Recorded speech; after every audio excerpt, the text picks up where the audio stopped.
मनोज जरांगे आणि रिपाई अध्यक्ष रामदास आठवलेंनी राजकोट किल्ल्याला भेट देत दुर्घटना स्थळाची पाहणी केली आणि त्यानंतर दोघांनी काय म्हटलंय पाहूया।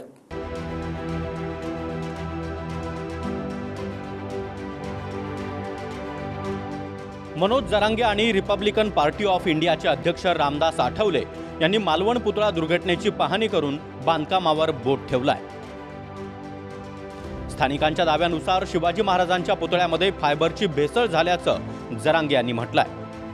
तर एका नवख्या कलाकाराला कंत्राट कुणी दिलं याच्या सखोल चौकशीची मागणी रामदास आठवलेंनी केली आहे। इथल्या बांधवांचं असं म्हणणं आहे काही की तो जो स्मारक आहे छत्रपती शिवरायांचा जो पुतळा आहे तो त्याच्यात काय मिलावट आहे त्या पुतळ्यामध्ये, म्हणजे फायबरची ब्रॉन्झ आणि फायबर ते नसूल त्याच्यामुळे काय असं म्हणजे शंका व्यक्त केली। आता ते सरकारनं बघितलं पाहिजे ते खरं आहे का कसं आहे, कोण कॉन्ट्रॅक्टर आहे, कोणी नेता फिता बी असं एखाद्यामध्ये कोणी तातडीनं करून घेतलं आहे का। परंतु ज्याला नुसती खायचीच सवय लागली, दर्जेदार काम करायचं नाही, ह्यो कायम जेलमध्ये सडला पाहिजे। महाराष्ट्र बघतोय पूर्ण माहिती घेतली आणि मग बोललं तर त्या वक्तव्यावर प्रतिक्रिया आपण देऊ शकतो। मला वाटतं त्यांना या विषयाची संपूर्ण माहितीच नसेल तर त्यांच्या विधानावर मी प्रतिक्रिया काय देऊ। देशभरामध्ये अनेक पुतळे आहेत, हजारो पुतळे आहेत आणि या प्रकरणाची संपूर्ण चौकशी होणं अत्यंत आवश्यक आहे।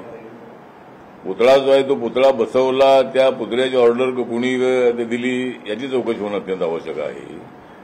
त्याचबरोबर एका नवोदित अशा कलाकाराला संधी द्यायला हरकत नाही, परंतु एवढ्या मोठ्या पुतळ्याची जबाबदारी त्याच्यावर देणं म्हणजे अत्यंत चुकीचा असा निर्णय तो होता। ताशी 45 किलोमीटर वाऱ्यानं शिवरायांचा पुतळा कोसळला यावर जितेंद्र आव्हाड यांनी ट्विट करत शिंदेंच्या दाव्यावर आक्षेप घेतला। शिंदे म्हणाले की ताशी 45 किलोमीटर वाऱ्यामुळे पुतळा कोसळला। त्यावर आव्हाडांनी बारामतीमधील एक आकडेवारी ट्विट करत म्हटलंय की ताशी 90 ते 124 किलोमीटर वाऱ्यात देखील घर, पिकं त्याचबरोबर झाडांचं नाममात्र नुकसान होतं। ताशी 125 ते 164 किमी वाऱ्यात गंभीर नुकसान होतं। ताशी 165 ते 224 किलोमीटर वाऱ्यात छप्पर उडण्याच्या घटना घडून विजेचे पोल कोसळतात। आव्हाडानंतर एनडीएचे सहकारी रामदास आठवले आणि मराठा आंदोलक मनोज जरांगे यांनी देखील वाऱ्याच्या कारणावर प्रश्न उपस्थित केले। नाही, मुख्यमंत्र्यांनी म्हटले ते खरी गोष्ट आहे की त्या दिवशी वारा मोठ्या प्रमाणामध्ये होता आहे, परंतु माझं मत असं आहे की त्या वाऱ्यामुळं पडला, पण तो तेवढ्या वाऱ्यामुळे पडता का कामा नये। वाऱ्यामुळे पडलेला ही गोष्ट त्यांनी मांडलेली खरी आहे, तो पुतळा जर मजबूत असता तर तेवढ्या वाऱ्यामध्ये तो पडू शकला नसता।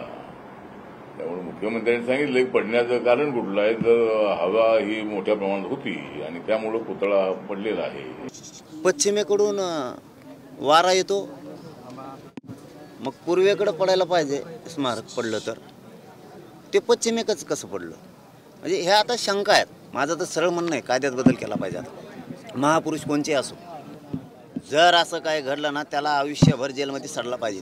5 दिवस मध्ये गेला आणि 6व्या दिवशी घरी आला, हे नसलं पाहिजे। सरकारचा इतका बारीक वाच महापुरुषांच्या स्मारकाबद्दल राज्यात असला पाहिजे, देशात पण असला पाहिजे। संजय सरोदेसह मनोज लेले, TV9 मराठी, मालवण, सिंधुदुर्ग।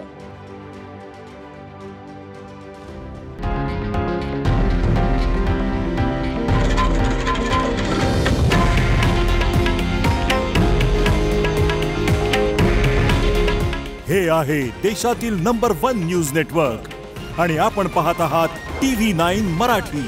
काळजी तुमची, हित महाराष्ट्राचं।